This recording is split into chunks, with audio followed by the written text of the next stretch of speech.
Now let us discuss regarding hijab. Many people talk about hijab for the woman.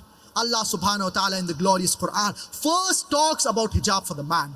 Allah subhanahu wa ta'ala says in the glorious Quran in Surah An-Nur, chapter number 24, verse number 30.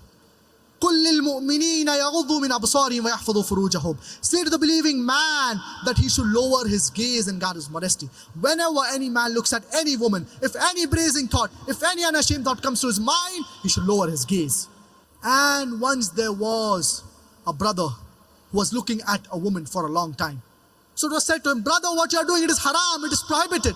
So he said that our beloved Prophet Muhammad, peace be upon him, said that the first glance is forgiven, the second glance is prohibited. I have not completed half my glance.